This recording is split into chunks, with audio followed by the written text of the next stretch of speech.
आर्यन हर रोज की तरह आज भी सुबह सुबह दूध लेकर समीर के घर पहुंचा। हाथ में दूध का कंटेनर पकड़े उसने डोरबेल बजाई। कुछ देर इंतजार किया लेकिन दरवाजा नहीं खुला। उसने फिर से डोरबेल बजाई लेकिन इस बार भी कोई जवाब नहीं मिला। थोड़ा असमंजस में आर्यन ने आवाज लगाई, सिया भाभी। घर के अंदर से कोई प्रतिक्रिया नहीं आई। उसने फिर से पुकारा, सिया भाभी मैं आर्यन हूं, दूध लेकर आया हूं। तभी अंदर से धीमी सी आवाज आई, कौन है? आर्यन ने जवाब दिया, सिया भाभी मैं आर्यन दूध लेकर आया हूं। अंदर से समीर की पत्नी की आवाज फिर आई, आर्यन मैं बाथरूम में हूं, तुम एक काम करो, दरवाजा खुला है, अंदर आकर किचन से पतीला ले लो और दूध उसमें डाल दो। आर्यन ने दरवाजे को हल्के से धक्का दिया और दरवाजा सचमुच में खुल गया। वो झिझकते हुए घर के अंदर चला गया। किचन में पहुंचकर उसने एक पतीला उठाया और उसमें दूध डाल दिया। जैसे ही वो लौटने के लिए तैयार हुआ, फिर एक आवाज आई कि आर्यन थोड़ा रुको, जरा बैठो, मैं अभी आती हूं। आर्यन थोड़ा असहज महसूस करते हुए पास के सोफे पर बैठ गया। 2 मिनट बाद बेडरूम के अंदर से सिया की फिर आवाज आई, आर्यन जरा अंदर आना। आर्यन थोड़ा सा हिचकिचाया लेकिन फिर भी उसने जवाब दिया, जी सिया भाभी।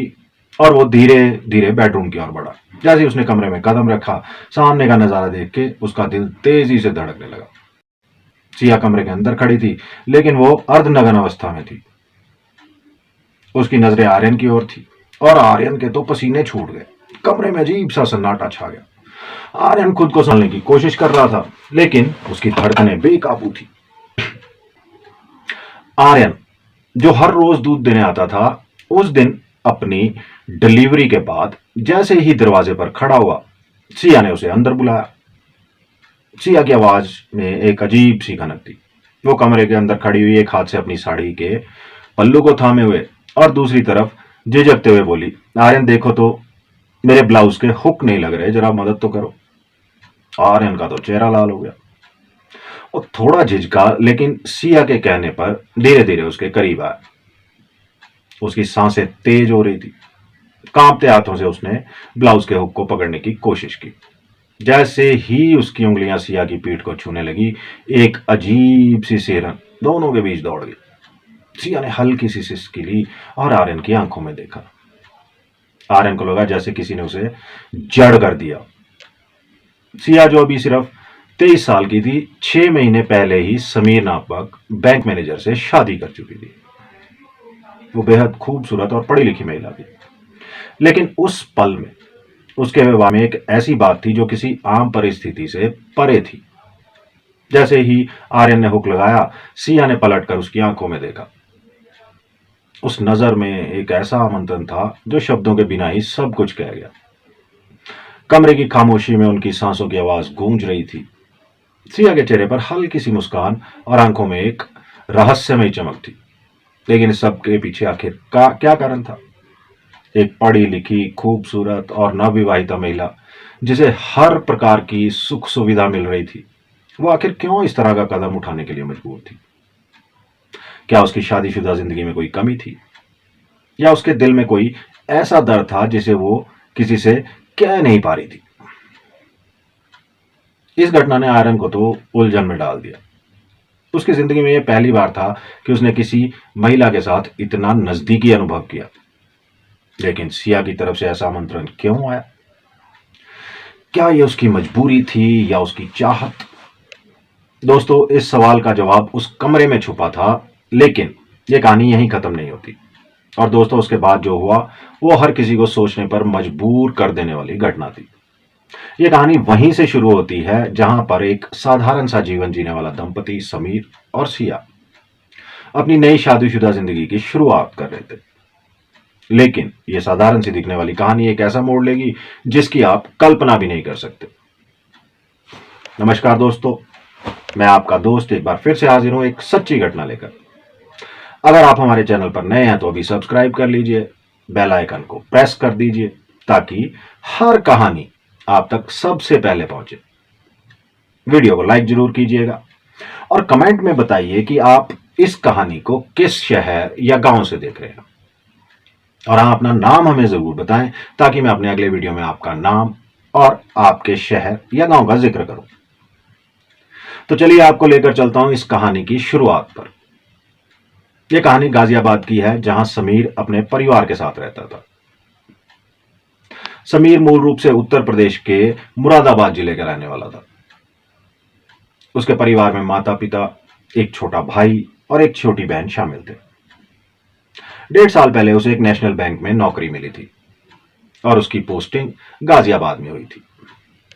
वो बतौर मैनेजर अपने पद पर काम कर रहा था। 6 महीने पहले ही समीर की शादी सिया से हुई थी। सिया भी उत्तर प्रदेश के आगरा की रहने वाली थी। शादी के बाद समीर ने अपनी पत्नी को गाजियाबाद लाकर एक नई जिंदगी शुरू की।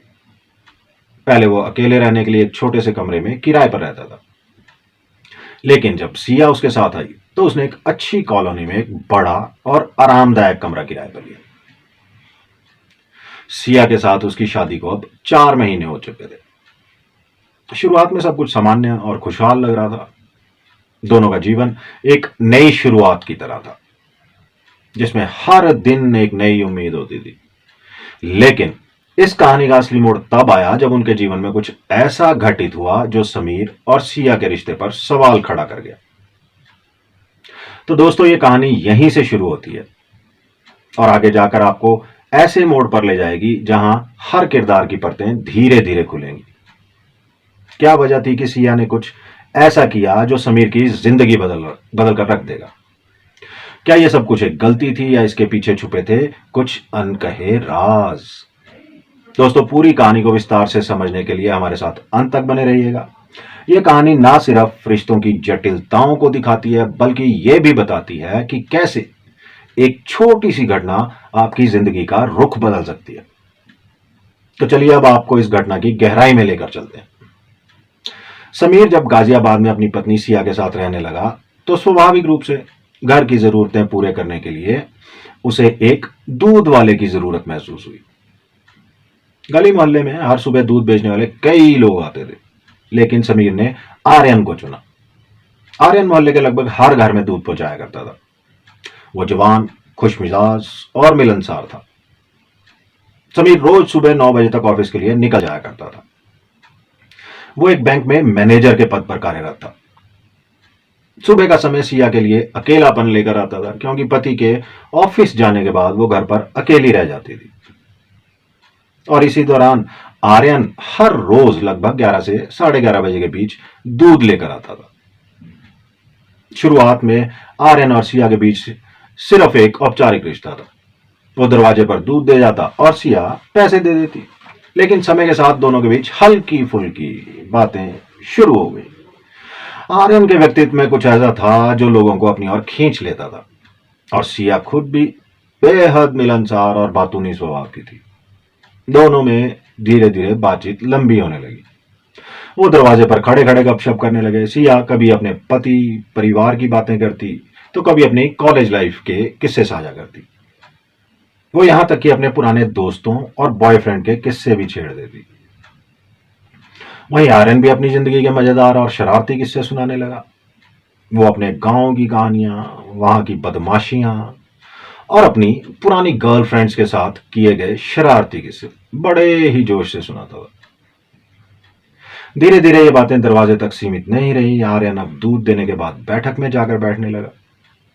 सिया उसे अंदर बुला लेती और दोनों चाय कॉफी पीते हुए घंटों तक बातें करते। सिया कभी कभी उसकी बातों पर ठाके लगाती तो कभी गंभीर होकर उसकी कहानियों में डूब जाती। आर्यन भी सिया के किस्से बड़े ध्यान से सुनता। आर्यन का रोजाना इस तरह घंटों तक सिया के साथ बैठना अब एक आदत सी बन चुका था। दोनों के बीच यह रिश्ता ना तो सिर्फ दूध वाले और ग्राहक का रह गया था, और ना ही ये केवल दोस्ती तक सीमित था। सिया के घर में आर्यन का इतनी देर तक रहना एक सवाल भी खड़ा करता था, लेकिन उनके लिए तो यह अब सामान्य बात हो चुकी थी। दोस्तों, क्या यह रिश्ता यहीं तक सीमित रहा या यह किसी और मोड़ की तरफ बढ़ने वाला था? सिया जो शादीशुदा थी और जिसके पति समीर उस पर पूरा भरोसा करते थे, क्या वो इस भरोसे को कायम रख पाई? और आर्यन जो सिर्फ एक दूध वाला था, उसके इरादे वाकई में क्या साफ थे, या वो इस रिश्ते को किसी और दिशा में ले जाना चाहता था? आगे की कहानी आपको और चौंकाने वाली होगी, बने रहिए। सिया की बातों में एक ऐसा जादू था जो सुनने वाले को गहराई तक बांध लेता था। उसकी आवाज और उसके शब्दों में ऐसा नशा था कि आर्यन अनायास ही उसकी ओर खींचता चला गया। पहले यह सिर्फ एक सहज और सामान्य बातचीत थी, लेकिन धीरे धीरे इस रिश्ते ने एक अलग ही मोड़ ले लिया। अब हालात ये थे कि आर्यन के मन में भी सिया के प्रति आकर्षण पैदा हो गया था। सिया भी इस एहसास से अछूती नहीं थी। उसके मन में भी कहीं ना कहीं आर्यन के लिए कुछ खास था, लेकिन दोनों के बीच एक अनकही झिझक थी। ना आर्यन पहल करने की हिम्मत जुटा पा रहा था, ना ही सिया। दोनों की आंखों में जो भाव थे वो शब्दों से कहे बिना ही सब कुछ बयां कर रहे थे। और फिर वो दिन आता है जिसकी कहानी की शुरुआत में मैंने आपको झलक दी थी। उस दिन आर्यन को घर आने में थोड़ी देर हो गई। जैसे ही वो पहुंचा, सिया उस समय बाथरूम में नहा रही थी। घर में हल्की सी खामोशी थी। आर्यन ने दूध को पतीले में पलट कर गैस पर रखा और बैठक में आके बैठ गया। थोड़ी देर बाद सिया अपने बालों से पानी झटकते हुए कमरे से बाहर आई। उसकी भीगी हुई चूड़ियां और गीले बालों से टपकते पानी की बूंदें माहौल को और भी गहराई दे रही थी। उसने एक पल के लिए आर्यन की ओर देखा और फिर हल्के से मुस्कुराई। वो बिना कुछ कहे अपने कमरे की ओर चली गई, लेकिन उसकी चाल में एक आमंत्रण था। आर्यन कुछ समझ पाता इससे पहले सिया ने उसे कमरे के अंदर आने का इशारा कर दिया। वो कहने को तो बस एक बहाना था, लेकिन आर्यन के दिल की धड़कनें तेज हो गई। कमरे का माहौल और सिया का वो अंदाज, सब कुछ जैसे किसी नई कहानी की शुरुआत का इशारा कर रहा था। आर्यन और सिया के बीच पल एक नई दिशा में बढ़ता है। जब आर्यन उसे हुक लगाने के बहाने छूता है, उस छूने के साथ ही दोनों के बीच एक अदृश्य तूफान पैदा होता है जो उन्हें बेकाबू कर देता। सिया, जो पहले से इस पल का इंतजार कर रही थी, पहल करती है। वो आर्यन की ओर बढ़ती है और उसे अपनी बाहों में भर लेती है। जैसे ही आर्यन और सिया एक दूसरे के करीब आते हैं, उनके बीच की दूरी मिट जाती है। दोनों की धड़कनें तेज हो जाती हैं और एक दूसरे की गर्मी को महसूस करते हुए वो अपने कपड़ों को उतारने लगते हैं। पलंग पर, जो कि उनके लिए एक नया संसार बन चुका है, वो नगन अवस्था में एक दूसरे के साथ शारीरिक संबंध बनाने लगते हैं। यह दिन उनके लिए एक तूफानी अनुभव बन जाता है। आर्यन, जो एक गांव का पहलवान है, अपनी ताकत और ऊर्जा के साथ सिया के साथ जुड़ता है। सिया, जो पहले कभी इस तरह के अनुभव से नहीं गुजरी थी, आर्यन के साथ इस पल में खो जाती है। उसे जो आनंद की अनुभूति होती है, वो उसके लिए एक नई दुनिया का दरवाजा खोल देता है। सिया को यह एहसास होता है कि उसने अपने पति समीर के साथ जो अनुभव किया था, वो इस पल की तुलना में कुछ भी नहीं था। शायद उसने अपने पहले बॉयफ्रेंड के साथ भी ऐसा आनंद नहीं पाया था। आर्यन के साथ बिताए गए ये क्षण उसके लिए एक अद्वितीय और अविस्मरणीय अनुभव बन जाते हैं। इस नए अनुभव में दोनों एक दूसरे के साथ पूरी तरह से खो जाते हैं और उनके बीच का संबंध केवल शारीरिक नहीं, बल्कि एक गहरी भावनात्मक जुड़ाव में भी बदल जाता है। ये पल उनके जीवन में एक महत्वपूर्ण मोड़ लाता है, जहां वे एक दूसरे के प्रति अपनी इच्छाओं और भावनाओं को पूरी तरह से व्यक्त करते हैं। ये एक ऐसा अनुभव है जो न केवल उनके शरीर को, बल्कि उनके मन और आत्मा को भी छू लेता है। आर्यन और सिया के बीच की बातचीत एक खास पल में बदल जाती है। सिया, जो आर्यन के प्रति अपनी भावनाओं को व्यक्त करने में संकोच नहीं करती, कहती है, आर्यन, आज तुमने मुझे जो महसूस कराया है वो अद्भुत है। मैंने आज तक इतनी अच्छी फीलिंग कभी नहीं पाई। Thank you Aryan. उसकी आंखों में एक चमक होती है जो उसकी खुशी और संतोष को दर्शाती है। आर्यन, जो इस पल को संजोता है, धीरे धीरे वहां से रवाना हो जाता है। लेकिन यह कहानी यहीं खत्म नहीं होती। आर्यन और सिया के बीच का यह सिलसिला अब एक नई दिशा में बढ़ने लगा। आर्यन ने अपने दिनचर्या में एक बदलाव किया। पहले जब वो सिया के पास बैठता था तो वो घंटों वहीं बिता देता था। आस पड़ोस के लोग अक्सर उसे दूध देने के लिए बुलाते थे और वो उनकी आवाजों को अनसुना कर देता था। लेकिन अब आर्यन ने एक नई रणनीति अपनाई। वो पहले सभी पड़ोसियों के घर जाकर दूध दे देता है, ताकि किसी को उसकी अनुपस्थिति का एहसास ही ना हो। इसके बाद वो सबसे अंत में सिया के घर पहुंच जाता है। वहां पहुंचकर वो न केवल दूध देता है, बल्कि घंटे सिया के साथ बिताता। दोनों के बीच की नजदीक बढ़ जाती हैं और आर्यन सिया के साथ अपने संबंधों को और गहरा करने में लगा रहता है। आर्यन और सिया के बीच का यह रिश्ता अब केवल एक दोस्ती नहीं रह गया है, ये एक गहरे शारीरिक और भावनात्मक संबंध में बदल चुका है। आर्यन वहां से निकलने से पहले सिया के साथ बिताए गए हर पल को संजोता है और फिर धीरे धीरे वहां से चला जाता है, लेकिन उसके मन में सिया के प्रति एक नई चाहत और गहराई होती है। अब यह सिलसिला एक नियमित आदत बन चुका और दोनों के बीच ये गहराई और भी बढ़ती जा रही थी। मोहल्ले के बीचों बीच स्थित घर और उसमें चलने वाला कोई गुप्त काम किसी की नजरों से ज्यादा दिन तक छुपा नहीं रहता। मोहल्ले के लोग हमेशा सतर्क रहते थे और हर छोटी बड़ी बात पर ध्यान दिया करते थे। ऐसे में आर्यन का उस घर में आना जाना उनकी निगाहों से बच नहीं सका। आर्यन अक्सर अपनी बाइक पर दूध के कैन लटकाए हुए आता, बाइक घर के बाहर खड़ी होती और वो अंदर चला जाता। इसके बाद दरवाजा अंदर से बंद हो जाता। घर में केवल अकेली जवान महिला रहती थी और तीसरा कोई वहां नहीं था। ऐसे में मोहल्ले के लोगों को समझने में देर नहीं लगती कि बंद दरवाजों के पीछे क्या हो सकता है।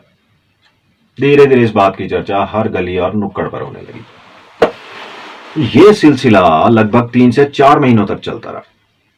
मोहल्ले वाले सब देख रहे थे, लेकिन खुलकर कुछ बोलते नहीं थे, पर उनकी खुसर फुसर और चुपती निगाहें इस बात का संकेत दे रही थी कि बात जल्द ही किसी अंजाम तक पहुंचेगी।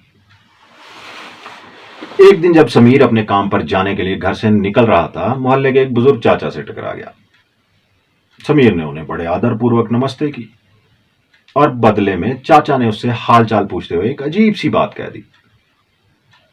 उन्होंने मुस्कुराते हुए कहा, बेटा, नौकरी के साथ साथ अपने घर पर भी थोड़ा ध्यान दिया करो।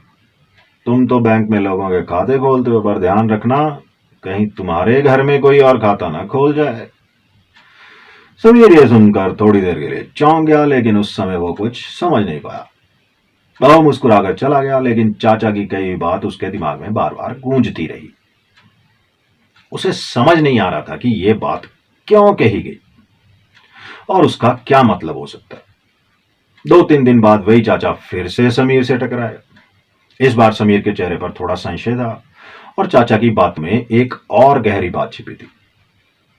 चाचा ने हल्की मुस्कान के साथ उसे कुछ और कहा, जिसने समीर को सोचने पर मजबूर कर दिया। यह तो साफ था कि मोहल्ले में कुछ ऐसा चल रहा था जो उसके परिवार की इज्जत पर असर डाल सकता था।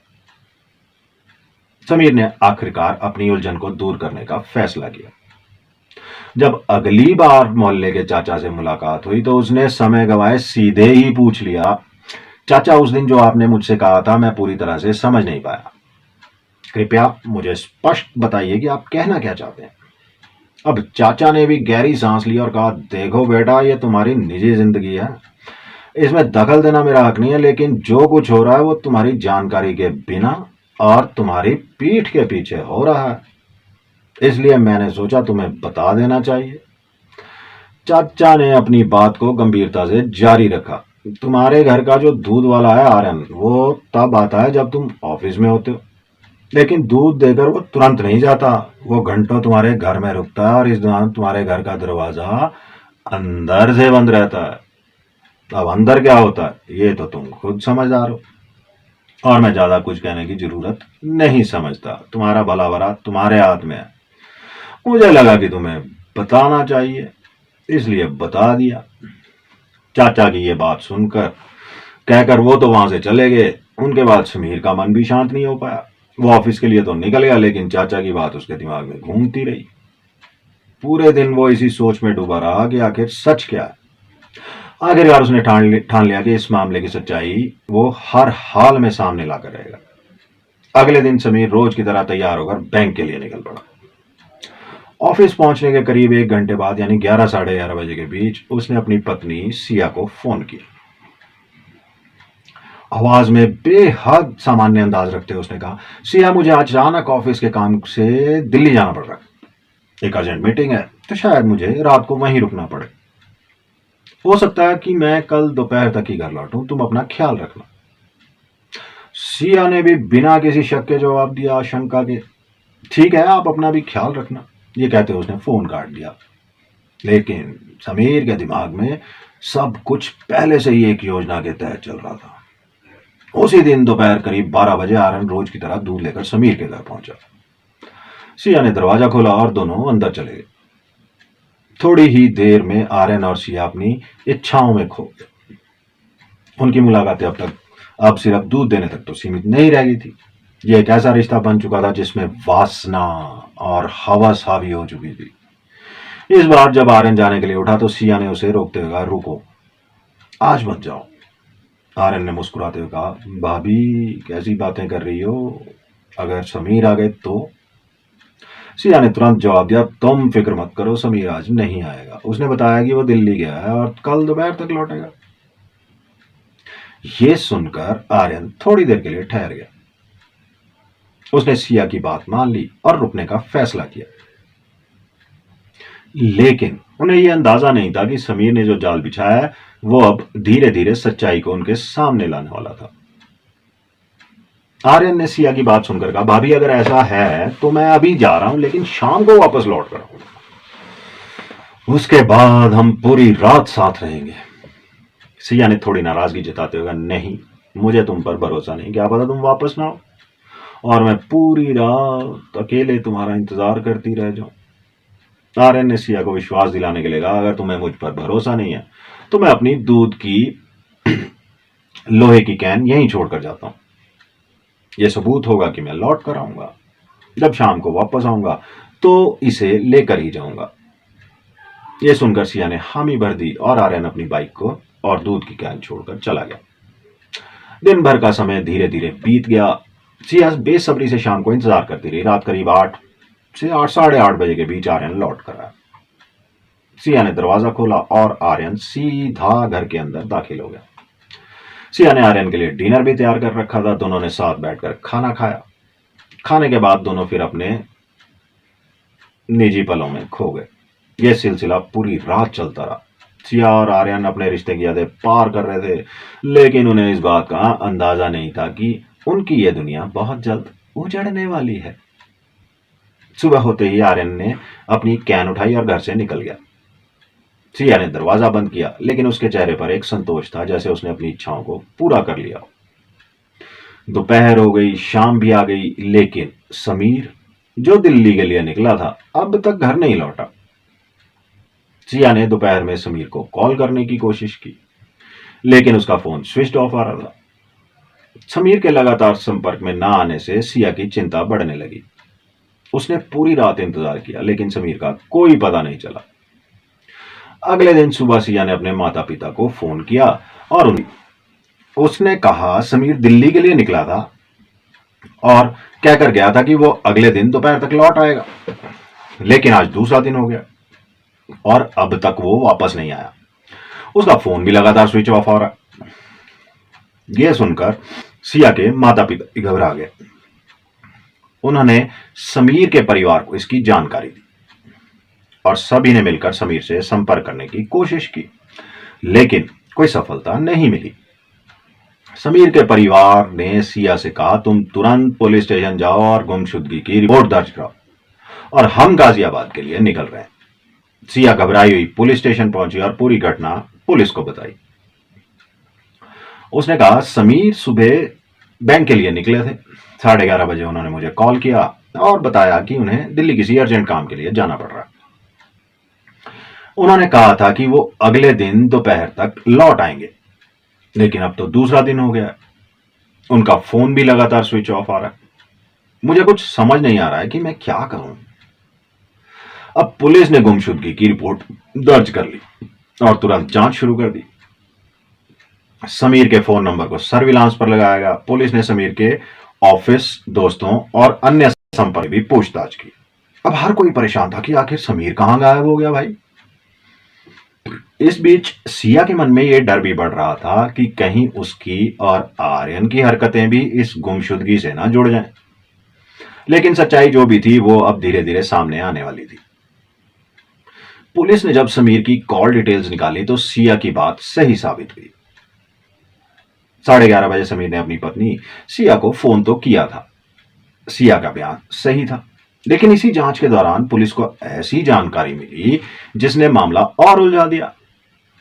पुलिस जब बैंक में जाकर पूछताछ करती है तो बैंक के अधिकारियों ने बताया कि उस दिन समीर ने किसी भी प्रकार की दिल्ली में मीटिंग का जिक्र नहीं किया था। वास्तव में बैंक का रिकॉर्ड यह दिखाता था कि उस दिन कोई मीटिंग दिल्ली में थी ही नहीं। इस बात से पुलिस को झटका लगा। सवाल यह उठता है कि जब कोई मीटिंग थी ही नहीं तो समीर ने दिल्ली जाने की बात क्यों कही। बैंक के कर्मचारियों ने बताया कि समीर अपनी पूरी ड्यूटी खत्म होने तक बैंक में मौजूद था।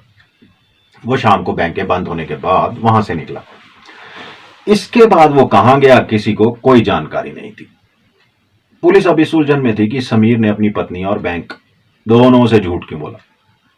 जब पुलिस ने समीर के फोन की आखिरी लोकेशन ट्रेस की तो पता चला कि उसका फोन गाजियाबाद के बाहरी इलाके में एक जंगली इलाके में बंद हुआ था। यह लोकेशन और भी चिंता बढ़ाने वाली थी। पुलिस उस इलाके में पहुंची और गहन तलाशी अभियान चलाया, लेकिन ना तो समीर मिला और ना ही उसका फोन। इस बीच समीर का परिवार भी गाजियाबाद पहुंच चुका था। पूरा परिवार बेचैनी और दुख में था। दिन बीतते गए लेकिन समीर का कोई सुराग नहीं लगा। देखते ही देखते एक हफ्ता गुजर गया। समीर की कोई खबर नहीं थी। ना पुलिस को कोई क्लू मिल रहा था, ना ही किसी गवाह से मदद। मामले में कोई प्रगति न होने के कारण पुलिस ने अपने गुप्तचरों को सक्रिय किया। इन गुप्तचरों ने मोहल्ले में जाकर लोगों से बातचीत शुरू की। बातों बातों में कई ऐसी जानकारियां सामने आई जिनसे पुलिस को शक के कुछ धागे मिलने लगे। मोहल्ले वालों ने बताया कि समीर की किसी से कोई दुश्मनी नहीं थी, ना ही वो किसी वाद विवाद में था, लेकिन उसकी पत्नी सिया का दूध देने वाले लड़के आर्यन के साथ नाजायज संबंधों की जो चर्चा थी वो पूरे मोहल्ले में थी। यह बात मोहल्ले में कोई नई नहीं थी। लोग लंबे समय से इस पर कानाफूसी कर रहे थे। जांच के दौरान पुलिस का सामना उसी चाचा से हुआ जिन्होंने सबसे पहले समीर को यह जानकारी दी थी। पुलिस ने उन्हें थाने में बुलाया और उनसे विस्तार से पूछताछ की। चाचा ने बताया, मैंने ये सब कुछ अपनी आंखों से देखा था। जब समीर काम पर चला जाता था तो आर्यन अक्सर उनके घर आता था। वो घंटों घर के अंदर रहता था और दरवाजा अंदर से बंद रहता था। पूरा मोहल्ला इस बात से वाकिफ था। मुझे लगा कि यह बात समीर को बतानी चाहिए, इसलिए मैंने उसे आगाह किया। अब पुलिस के पास एक ठोस दिशा थी। सिया और आर्यन के संबंधों की जांच करते हुए पुलिस को यह समझने की कोशिश करनी थी कि क्या इन संबंधों का समीर के गायब होने से कोई सीधा संबंध था। पुलिस ने आर्यन की गतिविधियों पर नजर रखना शुरू कर दिया और सिया से भी कड़ी पूछताछ की योजना बनाई। अब मामला धीरे धीरे किसी बड़े खुलासे की ओर बढ़ रहा था। चाचा ने पुलिस स्टेशन में बताया कि उन्होंने कई बार आर्यन को समीर के घर अंदर जाते हुए और लंबे समय तक वहां पर रुकते हुए देखा था।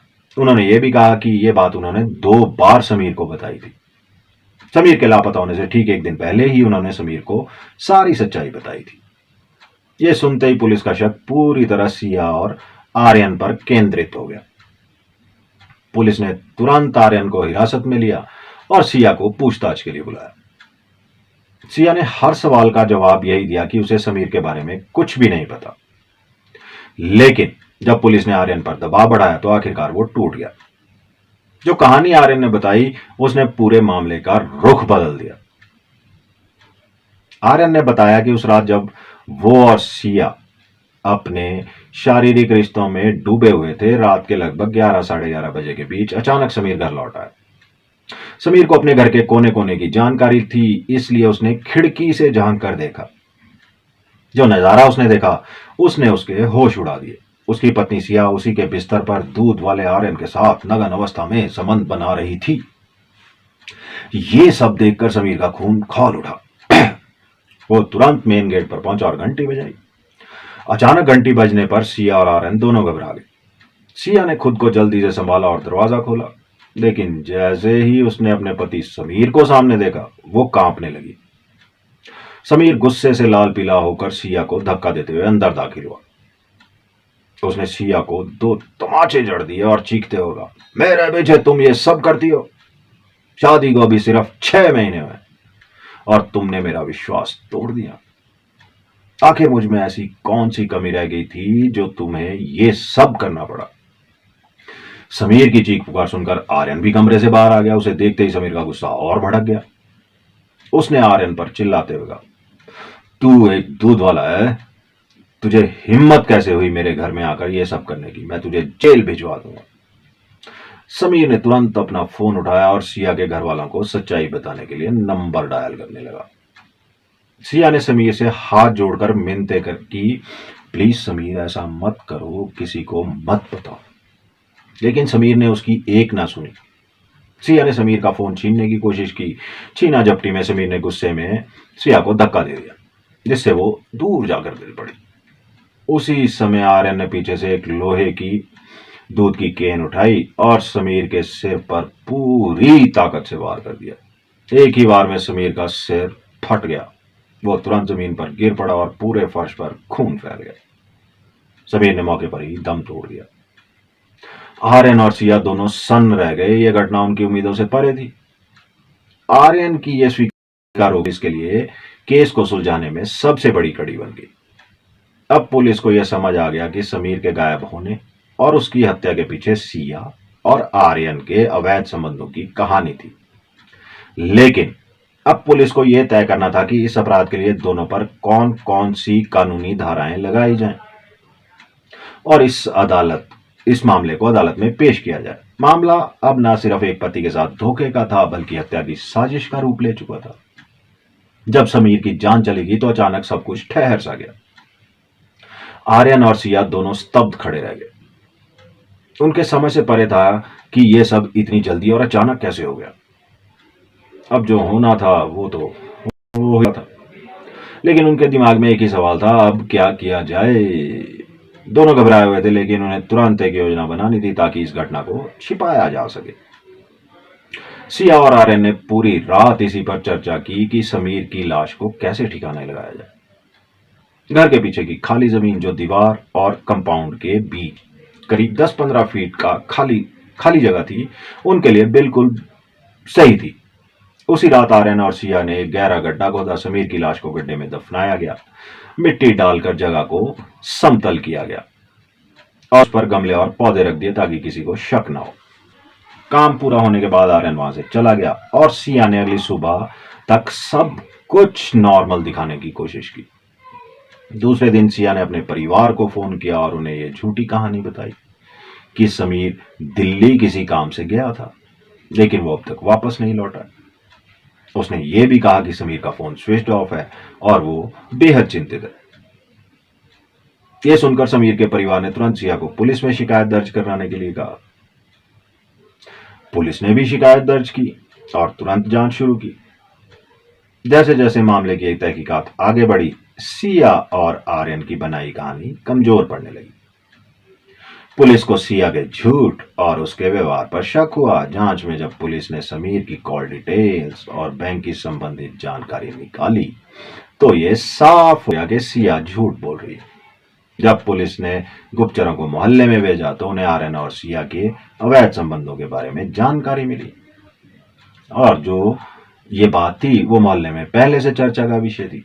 इसी बीच पुलिस ने आर्यन को हिरासत में लिया और सख्ती से पूछताछ शुरू की। आर्यन ने शुरुआत में झूठ बोलने की कोशिश की, लेकिन पुलिस के दबाव के आगे और सख्ती के आगे वो टूट गया। उसने पूरी सच्चाई उगल दी। उसने बताया कि उस रात जब वो और सिया शारीरिक संबंध बना रहे थे, समीर ने उन्हें रंगे हाथ पकड़ लिया। गुस्से में समीर ने सिया को थप्पड़ मारे और आर्यन को जेल भिजवाने की धमकी दी। घबराहट और डर के मारे आर्यन ने समीर के सिर पर लोहे की दूध की केन से वार किया, जिससे समीर की मौके पर ही मौत हो गई। आर्यन ने बताया कि समीर की लाश को सिया और उसने मिलकर घर के पिछवाड़े में दफनाया था। गड्ढे को मिट्टी से भरकर उसे पौधों और गमलों से ढक दिया गया था। यह सब उन्होंने सबूत छुपाने और पुलिस को गुमराह करने के लिए किया था। आर्यन की यह स्वीकारोक्ति पुलिस के लिए सबसे बड़ा सबूत बनी। पुलिस ने समीर की लाश को बरामद किया और फॉरेंसिक जांच के लिए भेज दिया। सिया और आर्यन दोनों पर हत्या और सबूत मिटाने की विभिन्न धाराओं के तहत मामला दर्ज किया गया। मामला अदालत में पहुंचा, जहां सिया और आर्यन की सच्चाई सामने आई। कोर्ट ने दोनों को दोषी ठहराया और कठोर सजा सुनाई। यह घटना न केवल समीर की दुखद मौत का कारण बनी बल्कि यह भी दिखाती है कि वासना और लालच किस हद तक इंसान को गिरा सकते हैं। एक निर्दोष व्यक्ति जिसने अपने परिवार के लिए मेहनत की, प्यार किया और भरोसा किया, उसे बेवफाई और धोखे की कीमत अपनी जान देकर चुकानी पड़ी। यह कहानी सिर्फ एक घटना नहीं बल्कि एक सीख है कि विश्वास और ईमानदारी का टूटना कभी कभी कितनी भयावह स्थिति ला सकता है। अगर वीडियो पसंद आया तो वीडियो को लाइक करके जाना, कमेंट में बताना कहानी किस शहर से देख रहे हैं और किस शहर से सुन रहे हैं। दोस्तों, सजग रहिए, सावधान रहिए और अपनों का बहुत ध्यान रखिए। जल्द हाजिर होता हूं एक नई कहानी, नई घटना लेकर। धन्यवाद। जिंदगी जिंदाबाद।